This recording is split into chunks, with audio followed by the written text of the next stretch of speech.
Welcome everybody to another edition of TalkingWithHeroes.com talk show program. I am Bob Calvert, your host. On is Sophie Hickson, right now behind the camera. And obviously we're still here in Iraq.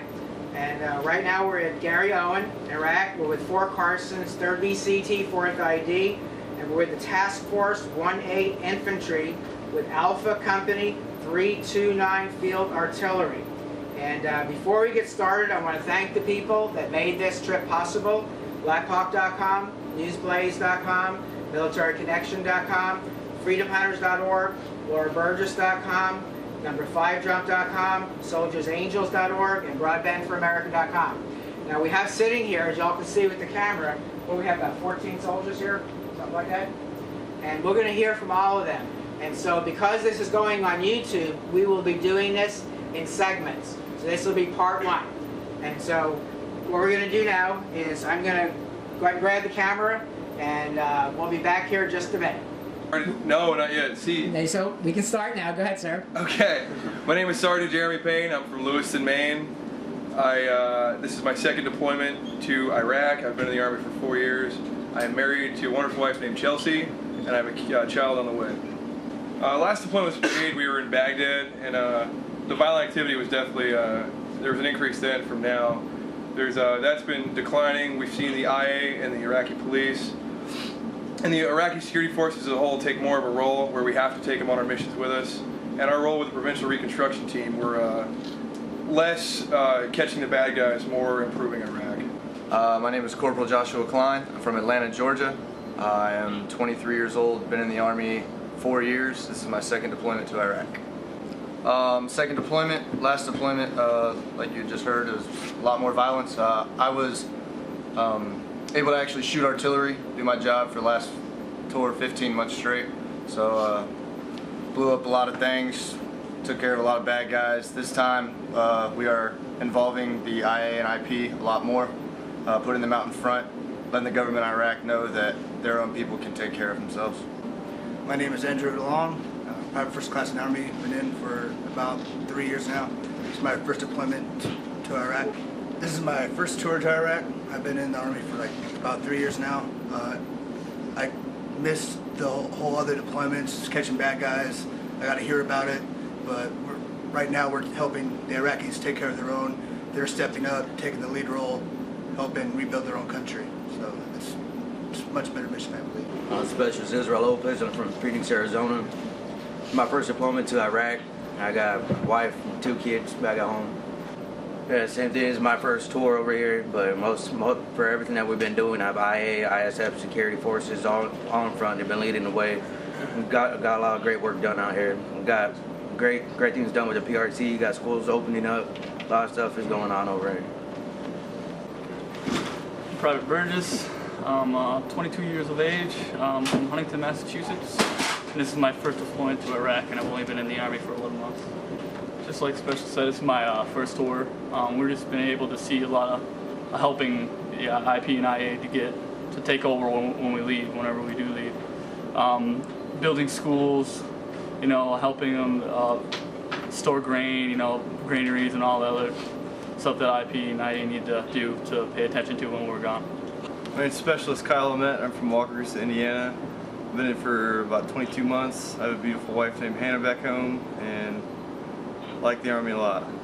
One of the specific projects that we participated in was the Amarah granary. They do, it's pretty much like the main facility for granary for all of the Mason province. And we helped them put a lift in there, so that made a big difference. And when they had the ribbon cutting ceremony, they had the governor come there, and it was a pretty big project, so we were proud to take part in it. My name is Christopher McChesney. I'm a specialist in the U.S. Army. I've been in for about 3 years. This is my first deployment to Iraq, and I have a wife back home named Chica.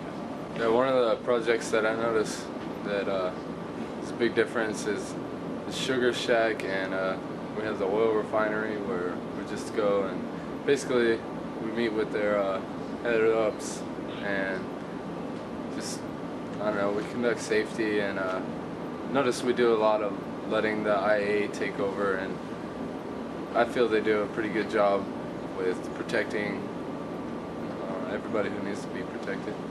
We're not going to forget you back here. My name is Sergeant First Class Jason Obermueller. I'm from Tampa, Florida. This is my 3rd deployment with the battalion. My beautiful wife Shelby and my 4 kids reside in Fountain, Colorado, outside of Fort Carson. All right. Like I said, this is my 3rd tour. The first tour, when I was over here, I was actually here with Staff Sergeant, and I actually served with 3 other NCOs who were here.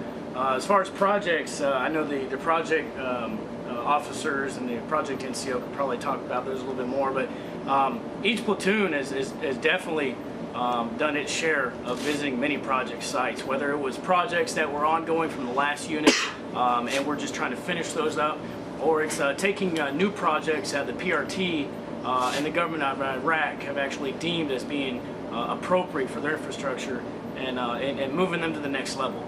Facilitating the PRT and the government and trying to get those things funded and do it properly and ensure that it's done properly.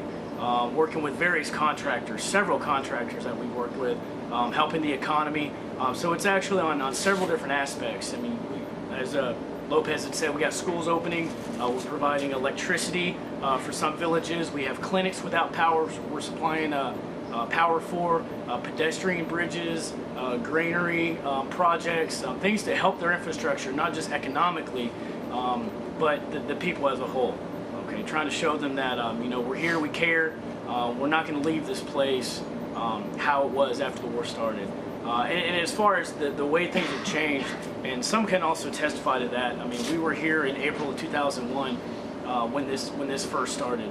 Myself and 2003, I'm sorry, and myself and Sergeant were actually in the same battery, a lot younger, many years ago, and definitely a big difference. As some have said, when we were in Baghdad last time, even being in Baghdad was different from the first time. So every segment of the war, I think, and everywhere in the country is different.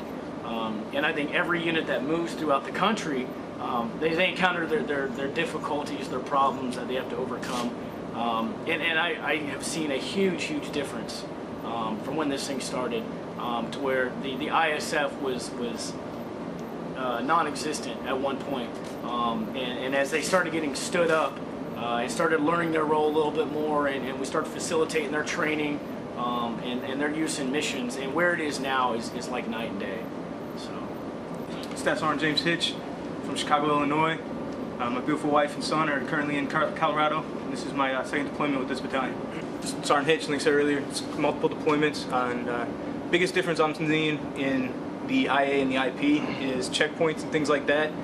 Before, maybe 1 out of every 10 we would be actually doing the checks on a regular basis and not needed corrections. Now we can pretty much roll around, and almost 9 out of 10 on average are doing what they're supposed to do. We see vast improvements in what they're doing.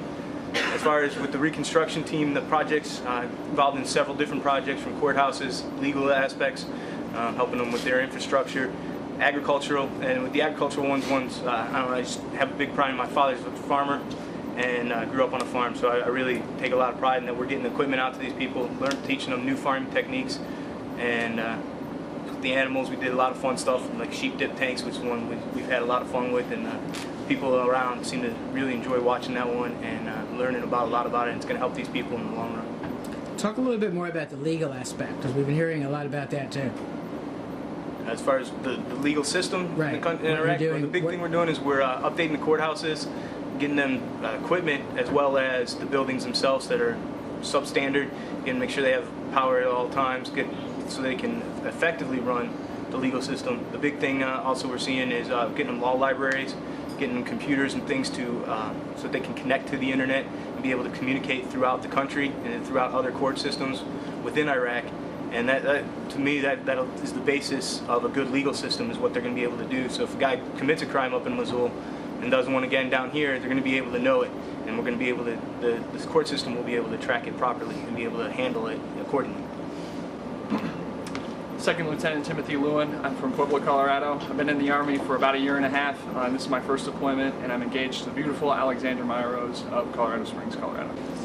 Lieutenant Lewin, this is my first deployment, and I just want to say I'm honored and privileged to be a part of this team and to lead these men into what we're doing.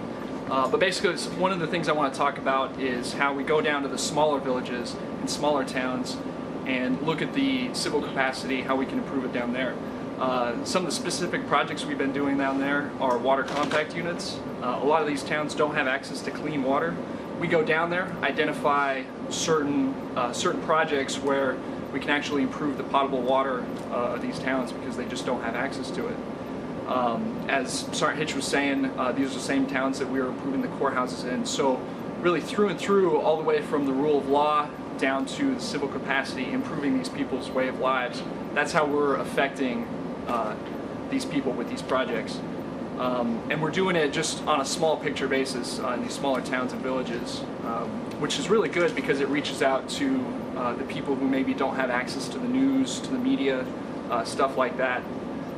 So we're really hitting those kinds of populaces. But basically, even in the bigger towns, we handle many of these projects. The rule of law is really one of the things that we hit up very much so because it's very important. And we do this with the ISF. That's really the most important thing I think that we do here is work with the Iraqi security forces because we're transferring responsibility over to them, which makes it a more effective and efficient handover of responsibility. And that's what each one of the platoons do. My platoon definitely has a hand in all of this. We see it at the small unit level, and I think it's a great thing. I'm Sgt Nathan Begley. I've been in the Army for about 5.5 years. This is my third tour to Iraq. Sergeant Begley, I've been on 3 tours. In comparison to my first tour, I shot artillery the whole time. I did a few dismounted movements, and there was a lot of hostility in the area that we were in. We took a lot of casualties in that first year, and the difference between now and then is that there's not the same level of hostility towards us. When we go out, you can see people's faces. They see us. They know we're there, and that we're there to help. For instance, with the second tour, like Sergeant Hitch was saying, we'd go by ISF checkpoints, and nobody would be there. They'd be asleep in a tower. They'd be laying on the ground with their weapon a mile away from them. And anymore, we roll by, and there they are. They're ready. They're there. They're doing their job, and it's good to see. Second Lieutenant Boykin Lucas. I'm from Boykin, South Carolina, graduate of Clemson University, and I have been in the Army for about 15 months. Lieutenant Lucas, I can't speak to the past deployments because this is my first one, but what we've been doing, everything that we do is related to the GOI infrastructure and to civil capacity. It's ranged from doing, say, we've built a granary to providing a long line granary to water compactors. But one of the really big things is they've, in some places, been really happy to see us because we're actually building something tangible, and it's an investment from us in the future of their village or whatever we're doing there, and that's been rewarding to see. I'm Sgt Steven Fleming from Grafton, Massachusetts. I've been in the Army a little over 2 years, and this is my first deployment to Iraq. Specialist Fleming, it's my first deployment, so I can't really say much about the level of violence that occurred before. I came in with the impression that there was going to be much more over here, hearing stories from men who have been deployed before. But come to find that majority of locals are very friendly. IA and IP are very cooperative, eager to learn, always ready to do their job, and that's why I've been happy that we've been actually able to roll out, and instead of have to do really dirty work, we get to enable the IPs and IAs to help the infrastructure of Iraq and help put this country back where it used to be. When you do roll out, like in previous deployments, you were leading. Now you're not leading, right? That's right. The IPs, and I mean, we pretty much don't go anywhere without them.